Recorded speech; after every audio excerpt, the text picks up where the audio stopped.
When I look at anything good in my life, there's an old song that says, everything that happened to me that was good, God did it. And I love that because I am pleased at the fact that God called us to be who we are. World leader was from Africa. I wish I remember her name. But she said, if the dream or the vision that you have of your life doesn't scare you, then it's not big enough. And what our pastors often taught us is that sometimes we really do ask too small. So I think what I see that God has planned for both of our lives, I could imagine it is very scary, but all I can do, I owe him everything. One of the things I think I told our pastor this, we were having a conversation just about DC or Washington or whatever, and I had been meditating about the fact that we think sometimes that the world, they want leaders they don't want authentic or genuine leaders, but I think like the world is crying out now for people who mean what they say and say what they mean. You want to know what Russell thinks about Coastal Carolina's campus? Look at what he puts on their social media or on their marketing campaign. Sometimes it won't be in just what he says in the board meeting or whatever it is with their high up officials or whatever it might be. Sometimes you can tell what he thinks through the work that he creates. That's sometimes the most powerful voice that we have. Welcome, guys, to another episode of Echo Untethered, the podcast. I'm your host, Russell Dowley, and and I always say this, amazing guests, but all of my guests are truly, truly amazing. Today's guest represents a new generation of leadership shaped by global perspective, deep roots in public service. Daniel James II is a media and communications professional, political organizer and racial diplomat from Marion, South Carolina. A graduate of Cornell University School of Industrial and Labor Relations, Neil distinguished himself early as a Murrow Presidential Scholar, ranking among the top 1% of his graduating class. In 2023, he was selected as a Schwarzman Scholar, earning a master's degree in global affairs at, I hope I pronounced this right, Tsinghua University in Beijing, China, one of the world's most competitive leadership programs, and an experience that placed him at the intersection of diplomacy, policy, and global power. In 2025, Daniel became the inaugural Digital Communications Fellow for the Congressional Progressive Caucus in the U.S. House of Representatives, where he supports nearly 100 members of Congress on digital strategy, press relations, and stakeholder engagement. Prior to that, he served as a Biden-Harris appointee at the U.S. Department of Commerce within the National Telecommunications and Information Administration, advancing the Internet for All initiative to expand broadband access across America. Beyond government, Daniel is a storyteller, hosting influential platforms like Black Voices on the Hill and the Culture Connect, amplifying voices often left unheard. Though now based in Washington, D.C., he remains deeply connected to his hometown, continuing youth mentorship and social media ministry. At his core, Daniel James is a bridge between local and global, faith and policy, voice and power. Please welcome today's guest, Daniel James II. It's a pleasure to be here, Russell. My God. I've known Russell for a long time, and it's just a pleasure to be here. He is a great man. I just love him as a brother. He's just amazing. I'm grateful to be with him today. So, yeah. Yeah, I appreciate you. And kind of how I do all my guests. The bio that I construct, it's good, but I want to show honor because our bishop talks about honor being the kingdom of God's currency. But from outside of the accolades, not dismissing those at all, but I've always esteemed you in high regards just because of your commitment to Christ, just the way that you were always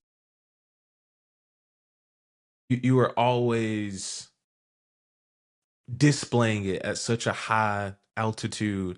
And I always thought, like, even when I wasn't living in the will of God, I wanted that. I want that. Whatever he has, I truly, truly want that. always been respectful, always been, just stand out. And then the humility piece behind all of it. Like you've accomplished such a great feast, but you've always been not the same as you haven't evolved, but you've always been down to earth. So I definitely want to say that and give you honor on that as well. It's so funny because I appreciate it, Russell. And it's so funny you say that because I was thinking the other day, and I was just really just thinking, telling God, thank you, in terms of when I see and look at just the little that God has done in my life. When I say little, it's great to me because God did it, but compared to some people, I mean, it could mean nothing. But when I look at anything good in my life, there's an old song that says, "Everything that happened to me that was good, God did it," and I love that because I am pleased at the fact that God called us to be who we are and that we're not our own. We really are. We really do belong to Him, and the purpose that I have for my that He has for my life, I can truly say most of it I did not, none of it I could have imagined. He has done, and I believe He will do exceeding abundantly above what we could ask or think. Sometimes I was just reading something today. It was a world leader who was Mm, saying, if the world leader was from Africa. I wish I remember her name, but she said, if the dream or the vision that you have of your life doesn't scare you, then it's not big enough. And what our pastors often taught us is that sometimes we really do ask too small. So I think what I see that God has planned for both of our lives, I could imagine it is very scary, but all I can do, I owe him everything. I owe him a mm. yes. So when you say that, I am pleased to just lay it back at the feet of Jesus. Just say, it's all him because it really is all him. So I give him all the glory, the honor, and praise. I don't know if you wanted me to just give a quick intro besides the thing you read or not, but Yeah, yeah, go right ahead. I was just gonna, it wasn't gonna be long, but I was just gonna say, yeah, the pride of who I am. I'm from Marion, South Carolina. I always tell people that, for me, when I think about who I am, my name from birth, nickname, was my mom wanted to name me when I was born. She wanted to name me Quest. Oh, but my daddy, he wanted to name his firstborn son Daniel James. The second one named after him. You named after your daddy too, right? Yeah, Yeah. I am. You know, um, so they compromised and they were like, all right, so his birth name will be Daniel James the second, but then his nickname will be Quest. Well, most people from back where I'm from, Marion, Florence, people that work with my mom, even some people in our local church when we first came, they know me as Quest. So I often think of myself in those terms, in terms of I'm just a little guy. I love my family, very family oriented. I um, grew up around old people. My mom made sure I grew up around older people, so I was very close to my grandparents growing up, as you're close to your grandmother too. I I just love our hometown. I like when I see, because for me, and I told someone recently, the people around me, I was surrounded with ordinarily extraordinary people.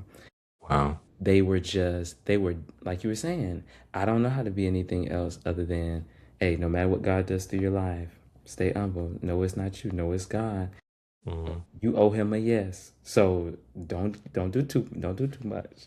mm. Because that's all I saw. That's really all I Yeah. saw. You look up, you're like, oh, that's just auntie or that's just but then you look back, you're like, no, they made impact in people's lives. Mm, My grandfather is sixth grade education, but was one of the most intelligent men I ever knew. Mother grew up during civil rights, like right there in Marion. She remembers like KKK putting a cross in their yard. Like she wow. she remembers when JFK made it illegal for kids to be in the fields working, and they had to go to Wow. school. She was like first only child of her her mother's children to graduate from high school at integrated one. Wow. So that is the backdrop of my life, is just God taking ordinary people thought less than and making the most out of them. God using the small things to confound the wise, and I think that that's the power of the gospel. I not only Mm, saw him take black people, but these were, for me, what I always look for is what was their change moment? Like, what was the moment they mm, realized, why they were here? And it always comes back to their salvation, always comes back to their walk with God. And so from birth, I didn't have a choice but to know God and then know his purpose for my life. I look at our mm, pastors, like people like that, my mother, obviously my pastors, and I'm like, these are people to me who are ordinarily extraordinary. In other words, it's normal. We're going to celebrate you, but it is normal for king's kids to do yeah. things in the world and to Yeah. aspire for greater. If anybody's supposed to be doing this, so that's Yeah. sort of a little bit about me. Just a small town guy, but God has chosen to have his hand on my life. So Yeah. And you've done some very impactful things. I know one of the things that I even want to get in today was a new accomplishment of yours of being the leader of the Young Democrats of Marion and things of that nature. And you talked about so much just in your backdrop. I wanted to ask, and I know that you had some time in Florence and things of that nature, but from Marion slash Florence to then Cornell to Beijing to Capitol Hill, um, the rate at which that happened was, maybe it didn't feel like it was quick to you, but like looking outside in, it's like, man, he just keeps topping himself.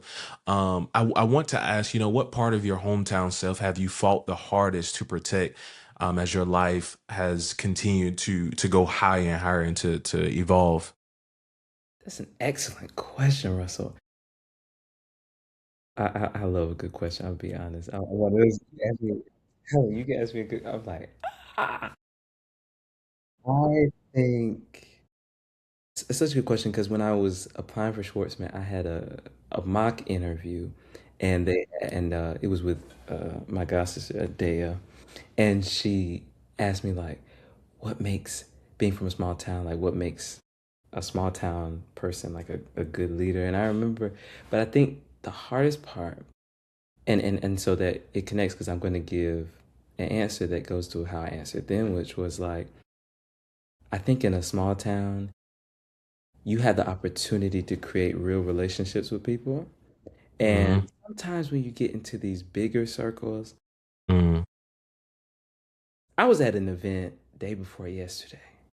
It was a political event. I was like, I'm just be real, raw, honest. I was like, God, I was like, you really gonna have to prepare my stomach for this type of like world, because mm, it's really my first time being like in it, in it, in it, in it. And it's kind of like you go do your craft, you do your work, then you go home. But if you go mm, to like these network events, now you're really like in the, mm, and I think I was like, you sense that people are just there for sometimes for what they can get, or it's not like when people say I'm on your side or I'm with you or I love your cause, it's really like what's really behind it. There's always yeah, sinister, and I try to, you know when to my discernment to be on and when to turn it off and just believe the good in people. But I think yeah, that has been the hardest part. Is like I know when I'm back home, the frauds because mm, we mark them. They ain't yeah, about most definitely.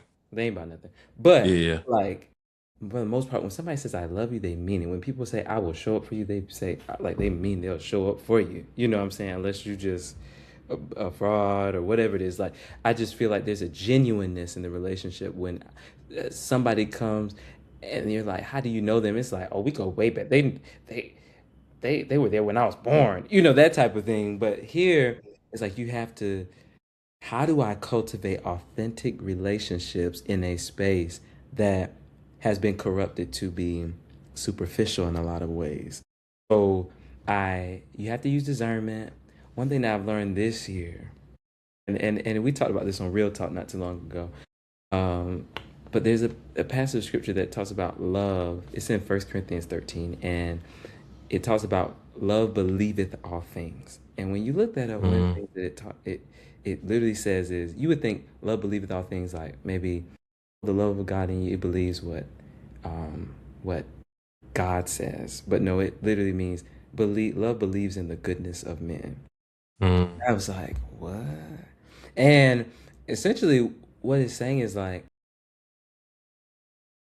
the love of God in us. It must believe that no matter how corrupt or how like crazy things are, and has made people become, you still have to believe at the root, if God created everybody, then he's put some good in everybody.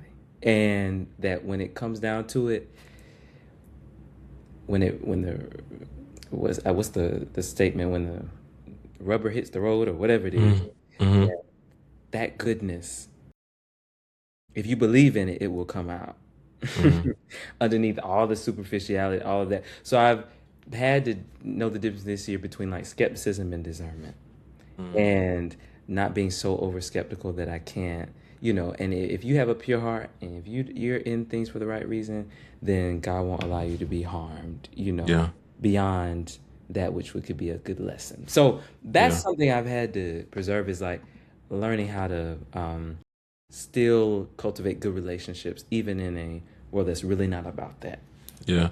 I think that's I think I'm not by no means am I'm saying I'm up there where you at because I'm still striving and aspiring. But some of the Yeah. some of the rooms that I'm in Yeah. that is hard. Especially Those educational rooms are super high. That's the thing. They'll make you think those aren't high spaces. It's like, no, that's where those higher education rooms, that's why we have what we have in DC. But nevertheless, mm. continue. and, Yeah. and I've learned like a lot of it is politicking. Yeah. And those rooms of those mixers and kind of some of the stuff that you referenced, it is hard, and I have to like kind of catch myself on trying to put a mask on, if that makes sense, Yeah. Yeah. because I'm a defensive person. Like I love people so much, and I've Yeah. been hurt by people as well, Yeah. and I try not to hold that against others, but I am on the defense. Like and it's hard because I am a skeptic in some parts because I unconditionally just give out, and I try to let myself be open to receiving, but I'm always on the defense because I'm like, I've seen some stuff. I've seen people betray people and then walk in the next room and act like nothing happened. And I'm like, how could you do that? Like I've overheard conversation about myself, and I still had to give the Yeah. love of God after Yeah. that. Yeah. That's how it be. That's It how it it it's one of those things that I'm like, I want to show up as my authentic self without the pressures of having to put on a mask and be on the defense, but I'm still working on it. I'm still working on. So what you're talking about, it absolutely is a work in progress for me. It's no easy task, and I think that we are in a good place. I think when it becomes not a thought about how I'm going to steward this, I think that's when the individual is too far gone. If you're not consciously thinking like, how can I show up in this room authentic and show Yep. love? Yeah. If I'm only going in the room and say, okay, I need X, Y, and Z out of X, Y, and Z person, Yeah. and that's all I come here for, I think that's a scary place. And that's a scary place. Hmm. Yeah. I would agree. I think that one of the things I realized when you talked about being authentic, but also intentional, you Mm, can't be mindless. Because one of mm, the things I don't want to be is, I don't want to be a tool for somebody else's purpose. mm, And ooh, God, so good. One of the things I think, and I think I told our pastor this, we were having a conversation just about DC or Washington or whatever. And I had been meditating about the fact that we think sometimes that the world, they they want leaders that are they don't want authentic or genuine leaders, but I think like the world is crying out now for people who mean what they say and say what they mean. Mm-hmm. I think we can't be fooled into thinking, I've been told so many times, you're not going to be able to reform this culture. This type of Mm-hmm. always going to be like this. You know what I'm saying? Mm-hmm. It's like doomsday, Yeah. always doomsday. This will never shift. We'll pick another realm. Education. This education system is broken. It's never going to give children what they need. Healthcare system broken. Scrap everything and start over.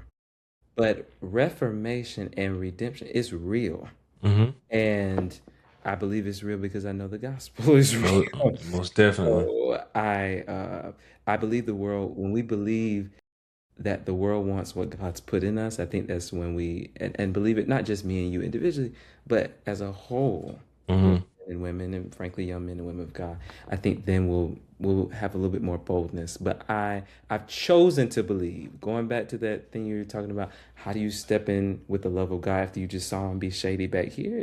It's a decision. It's a It decision is. by the spirits and power. It's a decision. I have decided to love, and I've decided not to act as if I didn't hear what I hear, but to process what. And you know what? Sometimes, and it was very true.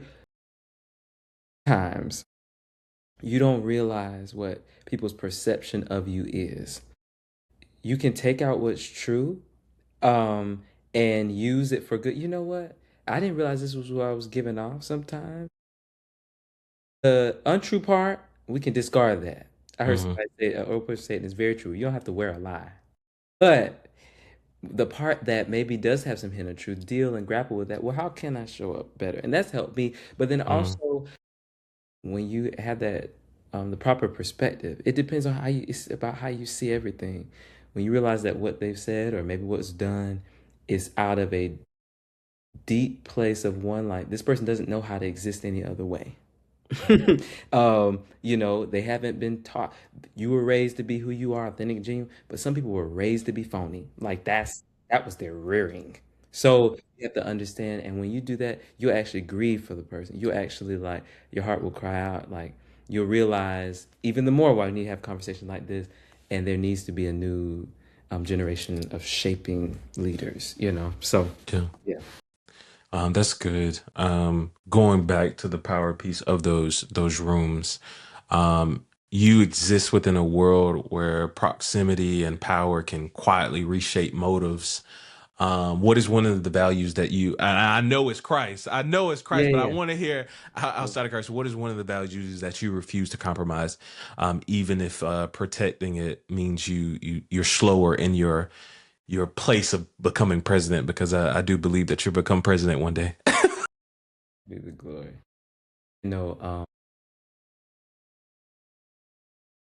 One of the virtues, that's one of the things I think that I care a lot about is, give me a second, because I have a lot. I have a lot of like values that I think are important in progress.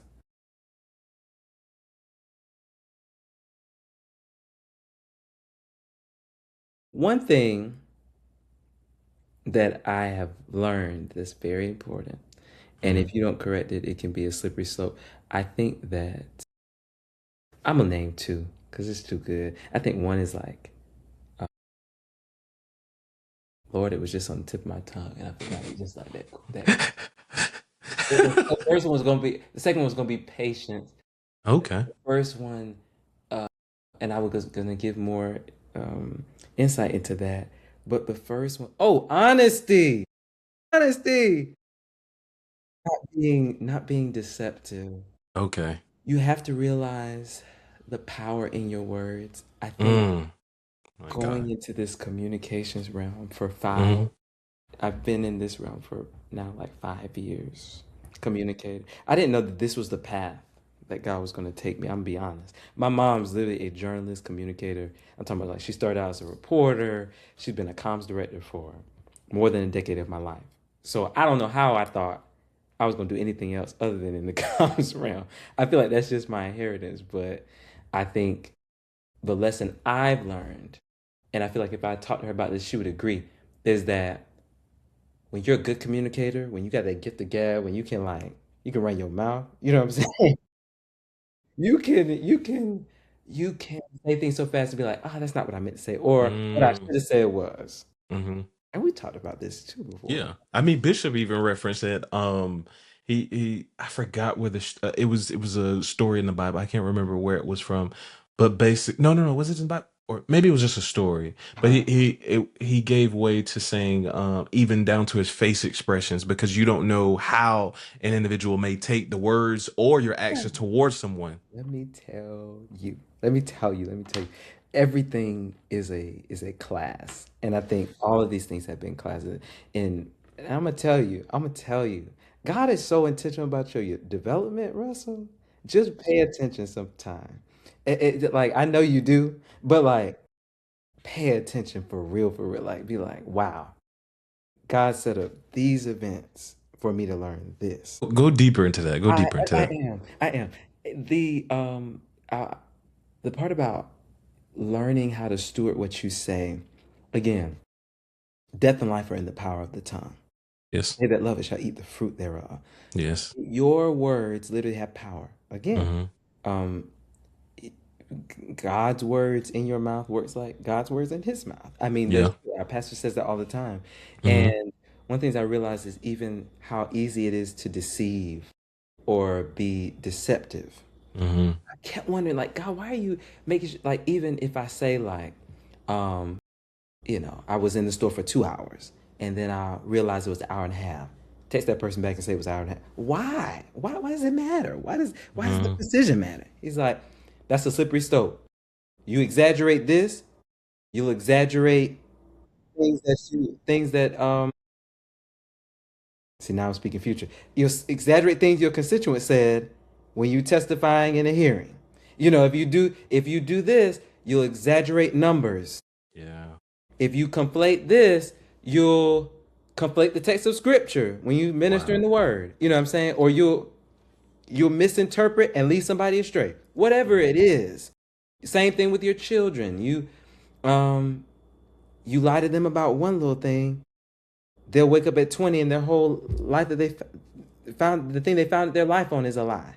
Wow. So even those small things, he checks me about everything. It's like, be very precise. And if you can't just say, I don't know exactly, it's easier to say that. Hmm. Even about like, and this is again for the audience. So it can be as simple as, I don't, being bold enough to say, because nobody can beat you. You're 20, Daniel, you're 25. Why would you even be deceptive? Much less lie. But why would Hmm. you, if you don't want to do something, just say you don't want to do this, or you don't feel comfortable with XYZ, as opposed to making some Yeah. flowery excuse. Yeah.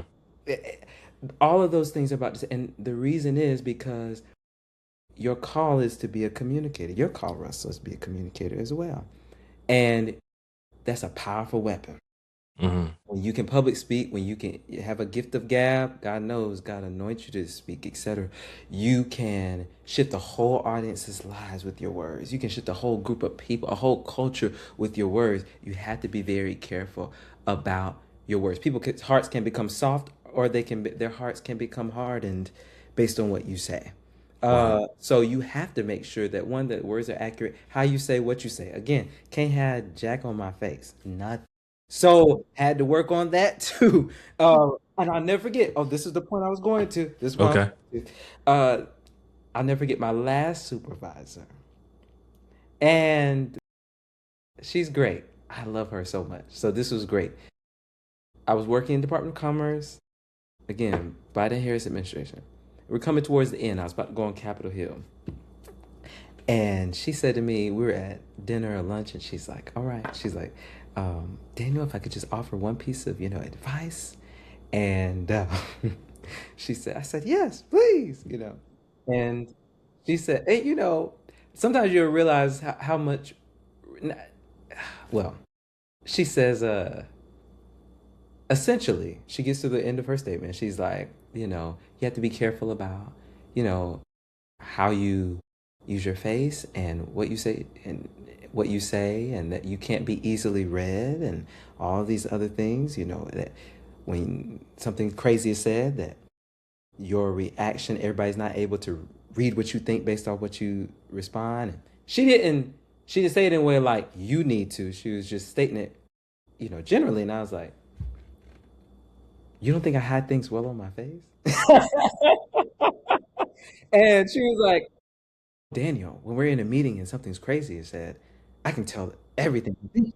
And I'm like, and part of me still like, now you don't know everything I'm thinking. But I realized then was that there's a poker face, but there's also Mm, like there's a powerful face, which is mm, when you're able to steward your emotions even in the craziest moments. Because my thing is, especially when I came into media and comms, I was coming at it from a social justice. I've come into it from a social justice angle.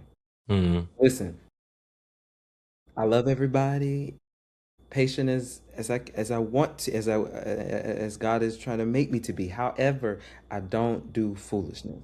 I don't do foolishness. So, I want people to know I have a clear stance. Mm, I don't want you to have to guess or wonder. But you can have a clear stance without necessarily always blabbing your mouth about what your opinion is. And that's mm. something I had to realize too, is that there is wisdom in knowing when to release certain words.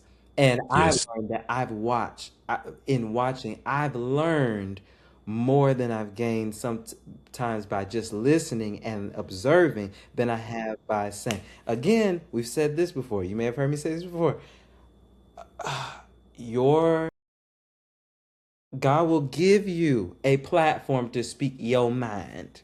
Mm, And hopefully it's the mind of Christ. But every room is not the room to speak it.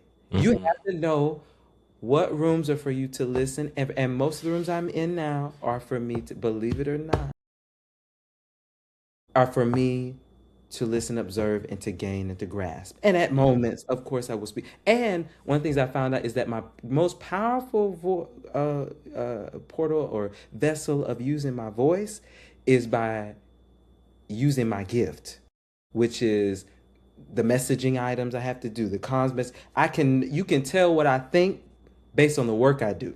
Mm, And I think sometimes that's in these creative realms. I don't know if you have any creatives listening, and you're creative as well.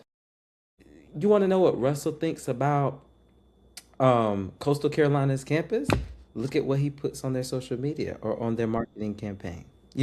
Sometimes it won't be in just what he says in the board meeting or whatever it is with their high up officials or whatever it might be. Sometimes you can tell what he thinks through the work that he creates. That's sometimes the most powerful voice that we have. And so I say all that to say God is very intentional about setting up all of those moments. She was able to observe me in 10 months and give me that one piece of wisdom, right? And that's prepared me and has carried me through this past year. You know what I'm yeah. saying? And everybody in my office has been on the Hill 3 years to most, but the top two have been there like a decade or more. Mm, Been there less than a year total, the time I've mm, ever been on the Capitol Hill. And yet God put space with them. That's what he thinks I can handle it. So handle mm. it and steward it with wisdom. So Yeah. Yeah. That's what I had to, come into this place where I'm at. Um, some of the same things, and I've had to ask leaders, what can I work on? But one of the things that I didn't necessarily have to ask a leader, but I asked God, not knowing that He impressed it upon my spirit, was praying for wisdom in meetings. And He actually gave me the prayer, give me wisdom to know what to say and what to refrain to saying, hmm and what to do and what to refrain from doing. Then give me an understanding heart for yeah. your people. Yes, I yes. had and he gave me that, and some of it comes from the real talk and some of our conversations, but and I've seen where sometimes I want to say something and it's almost like a guard is over my mouth, and Yes. maybe I don't need to say anything, Well, yeah. so Yeah. I didn't. As we close out the conversation, I do want to get to this place too. You've talked about so much in your growth in Capitol Hill, from Marion to Cornell and things of that nature. Um, you where you are, there's individuals that are twice your age that have not accomplished what you've accomplished by the grace of God.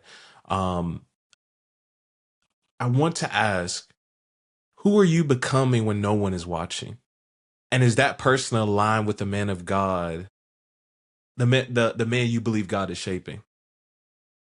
Ooh. That's a great question. I know they're gonna get sick of me. Every question he's asked is great. Yes, I love this question. Who are you becoming when no one else is watching?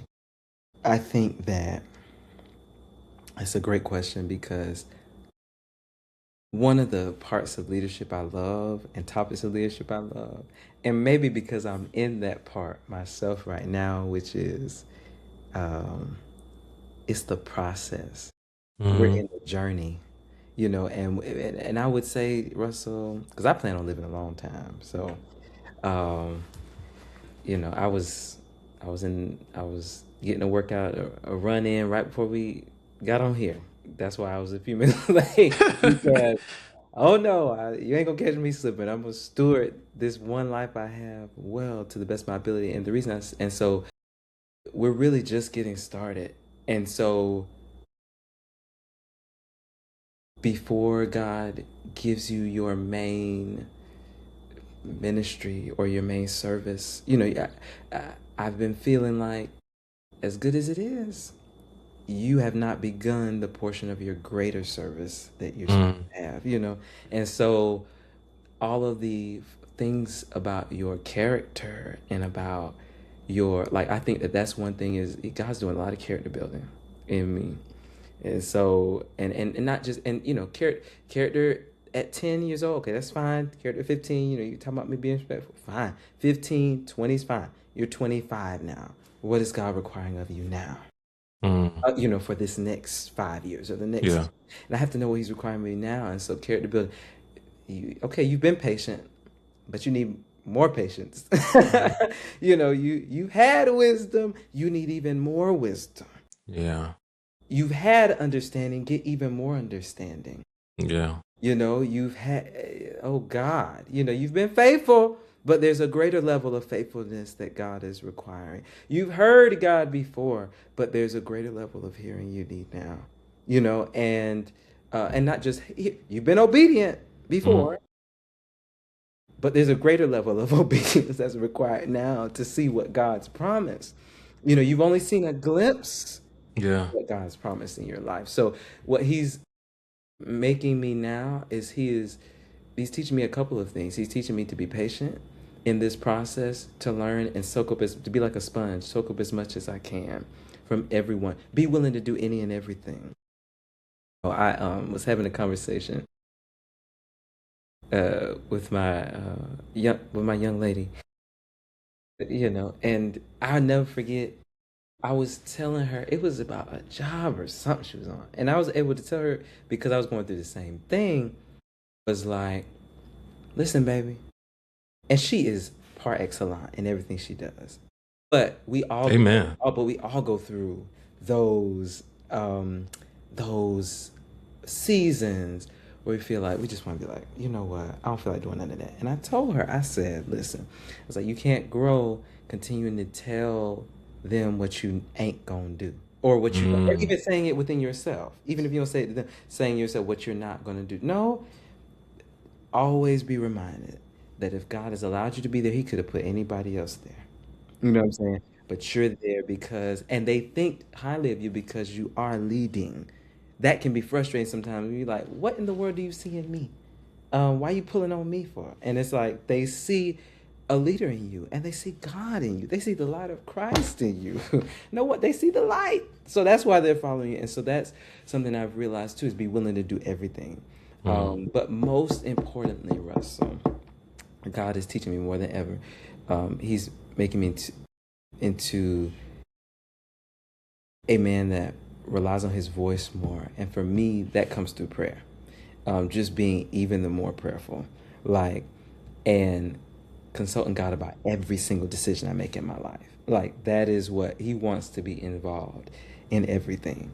And I think that people always talk about their main counsel, and thank God I have, godly counsel and all those things. But if I have all that counsel, but then I don't have, a counsel with God, then Mm. I can cling more to people's word and cling more to who they say that I am or who they say I'm supposed to be Hmm. than who God says I'm supposed to be. And it's so funny you say this because I was thinking about this yesterday. Sometimes we can cling to, and that's why when you say things like what you said earlier or what you perceive in my destiny, I have, I have what I believe God said, written out, full detail. But if I cling more to what God said than the God who said it, then I will try to chase that without chasing God. That's very And true. that's when you can be in a death trap. You know what I'm Hmm. saying? You got Saul. Come on, Saul's a king of Israel. God gave him that call, though. God allowed him to be commander of Israel. But he became more aware of his call to be king. Hey, I've got to make this sacrifice. The people are scattering from me. You He became more aware of the call to be king than he did the call to be a son of God. And I Hmm. think that is what I want to be aware of more. More than anything, God is calling me to be his son in Yeah. private.